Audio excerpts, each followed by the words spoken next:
අයබෝවන් ගොඩක් දෙනෙක් හැබැයි මේක දැන් දැකලා ඇති. කත්නෝරුවේ සිරිදම්ම නමින් පේජ් එකක් හදලා ජාතකයක් නැති රොඩියෙක්. ජාතකයක් නැති රොඩියෙක්. ඔය ජාතකයක් නැති උන්ට නමක් නැහැනේ. නමක් නැහැ. ආගමක් නැහැ. ඕපාතිකයෝ. හරිද? අතප්පයක් හොලවලා කීයක් හරි හොයාගන්න බැරි කාලකන්නි අවජාතක රොඩියෝ තමයි මේ වැඩ කරන්නේ. හරිද? මූගේ අරමුණ මොකද්ද කියන්නේ මම දන්නේ නැහැ. හාමුදුරන්ගේ නමින් තමයි මේ පේජ් එක කරලා තියෙන්නේ. හාමුදුරන්ගේ ඔරිජිනල් account එකට ගියොත් හාමුදුරන්ට විස්තරය දාලා තියෙනවා. හරිද? එතකොට මේ විදිහට Facebook page හදාගෙන හරිද?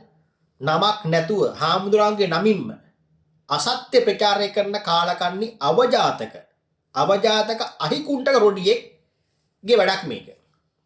හරිද? මුගේ අරමුණ මොකද්ද කියන්නේ මුගේ අරමුණ ඇවිල්ලා කීයක් හරි හොයාගන්න වෙන්නේ නැති ඔය. හරිද? කීයක් හරි හොයාගනින්න කිසි ප්‍රශ්නයක් නැහැ. හාමුදුරුවෝ කොතනකවත් කාටවත් එතන වැට බැඳලා නැහැ. තමන්ගේ අනන්‍යතාවය ඔප්පු කරගෙන තමන්ගේ නම දාගෙන හාමුදුරන්ගේ ධර්ම දේශනාවක් ප්‍රචාර කරන්න ඕනම කෙනෙකුට අයිති තියෙන හාමුදුරුවෝ. කොතනවත් එපා කියලා නැහැ හාමුදුරුවෝ. හාමුදුරුවෝ හොඳ දේ කරන්නේ හැමෝටම. ගොඩ යන්න කරන්නේ. හරිද? තමන්ගේ ජීවිතේ හරිතරට ගේන්න හදන්නේ. ඒ හින්දා මේ රොඩියාගේ අරමුණ මොකද්ද කියලා දන්නේ නැහැ. හරිද? මොකද හාමුදුරුවෝ මේ වෙනකොට ලංකාවේ තියෙන මුළු ලෝකෙම මිනිස්සුන්ගේ ජීවිත වලඳගෙන ඉවරයි. හරිද? මිනිසුත් එහෙමයි.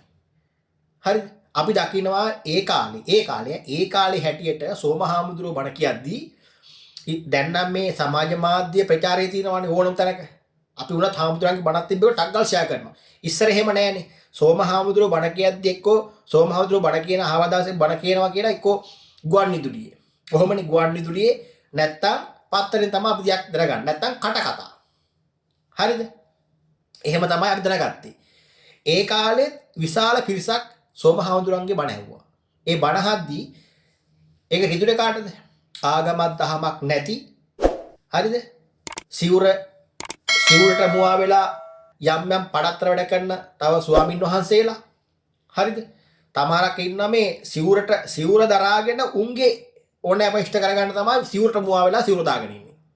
සමහරක්. දැන් එහෙම උන් ටිකක් තමයි හාමුදුරන්ට මේ පෞවිදාසවල දොස් කිව්වේ. අර වචනයක් අල්ලගෙන.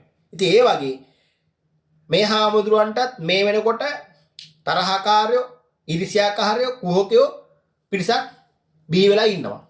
ඒක දැන් මේ ඇයි බිහිලා ඉන්නේ? මේ මොනවා කියලාද? බුදුන්ගේ ධර්ම දේශනා කරලා තමයි මේ වෛරමි කියන්නේ. හතුරු බොවලා ඉන්නේ. අපට හොන්දයක් කරද්දී හතුරු බොන එක අහන්න දෙයක් නෙවෙයිනේ. එහෙනම් නේද? හාමුදුරන්ගේ ධර්ම දේශනා කරන එකටත් දැන් හතුරු බොවලා තියෙනවා. අපි කොළුවට ගන්න පොඩි දෙයක් නෙවෙයි ඒක. හරිද? දැන් හාමුදුරු ගංජා ගහපන් කුඩු ගහපන්. දැන් කුඩු ගහන එක, ගංජා ගහ විකුණන එක, කුඩු විකුණන එක, කසිපු විකුණන එක, ගානිකා වෘත්තිය කරන එක, ඔය ගානිකා වෘත්තියට යෙදෙන එක, යොදවන එක, ඔය ඔක්කොම හාමුදුරන්ට තරහයි. හරිද? මොකද අද වෙනකොට තරුණ පරපුර හරිමකට හැරලා ඉවරයි. හැරමින් තව හැරෙනවා. තව දවසින් දවස රටේ ධර්ම දේශනා වැඩි වෙනවා. හරිද? හාමුදුරන්ට අතන අමාරුයි මෙතන අමාරුයි හාමුදුරන්ට අසද්දයයි කිය මේ කාලකන්ණි රොඩියෝ මේ අවජාතක රොඩියෝ දැන් මේ හතපේකා මේක පිරිමියෙක්ද ගෑණියෙක්ද නැත්තම් සිවුරක් පුරවගෙන ඉන්න හොරෙක්ද දන්නේ නැහැ කරති. හරිද? එහෙමනේ. එහෙම තමයි. අතප්පයක් හොලවලා තමයි ජීවත් වෙන්න බැරි වෙනකොට මේ ජීවත් වෙන ක්‍රමය. හරි? ඒ හින්දා සෝම හාමුදුරුවෝ බණ කියලා බැරිම තැන ඔය හිටපු ඒ කාලේ තරහකාරුන්ට ලොකු ප්‍රශ්නයක් වුණා. හරිද? හාමුදුරුවෝ මොකක් හරි මේක රටල්ලයි කියලා. ඊට පස්සේ මොකද්ද ඒ හාමුදුරුවන්ට මොකක් හරි අසනීපයක් තිබ්බා. හාමුදුරුවන්ට රටින් පිටර අරන් ගියා. හාමුදුරුවෝ අපවත් කරා කියලා තමයි ඒ දවස්වල කතාව ගියේ. ඒකේ ඇත්ත වෙන්නත් පුළුවන් බොරු වෙන්නත් පුළුවන් අපි දන්නේ නැහැ. හරිද? හැබැයි එදා සෝම හාමුදුරුවෝ කියපු දේවල් අද සත්‍ය වීගෙන එනවා. අද කත්නෝරුවේ හාමුදුරුවන්ට මේ විදියට මඩ පෙහාර එක දේවල් අවලාද කරන්නේ කවුද? අපේම සිංහලයෝ. උන්ට නම දාගෙන කරන්න බැරි හේතුව ඕක. හරිද? පිට මිනිස්සු මේ වැඩේ කරන්නේ නැහැ. පිට මිනිස්සු මේක ප්‍රශ්නයක් නැහැ. හරිද? හැම ආගමක මිනිස්සෙක් යහමගට ගන්න එක තමයි කරන්නේ. හරිද? හැබැයි අපිට යුතුයකමක් තියෙනවා කත්නෝරුවේ හාමුදුරුවෝ අපි ශ්‍රී ලාංකික හැටියට හැමෝටම මේ තරුණ පරපුර මේ අතර මේ හරි මගට ගන්න එකට ගොඩක් තරහකාරයෝ ඉන්නවා.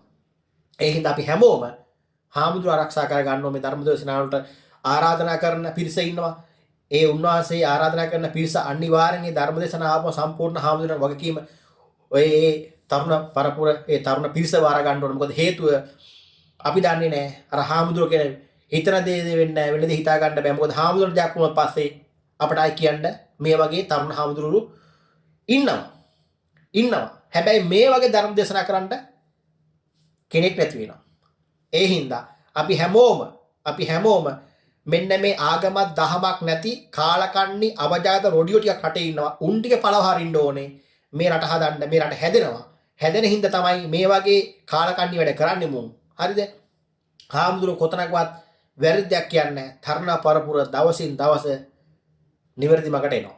එහෙනම් මේ වගේ රොඩියෝ දාන්න පේජ් පොඩ්ඩක් හොයලා බලලා අද්දි කියලා බලලා බ්ලොක් කරලා දාන්න. හාමුදුරන්ගේ පේජ් එක පාවිච්චි කරන්න. හාමුදුරන්ගේ පේජ් එකේ ඔබට අත්‍යවශ්‍යයක් තියෙනවා නම් ඔබටත් පුළුවන් ඔබගේ YouTube channel එකේ, ඔබගේ Facebook එකේ, ඔබගේ TikTok එකේ දාලා තවත් කෙනෙකුට බලන්න කරන්න. ඒකත් ලොකු පිනක්. හරිද?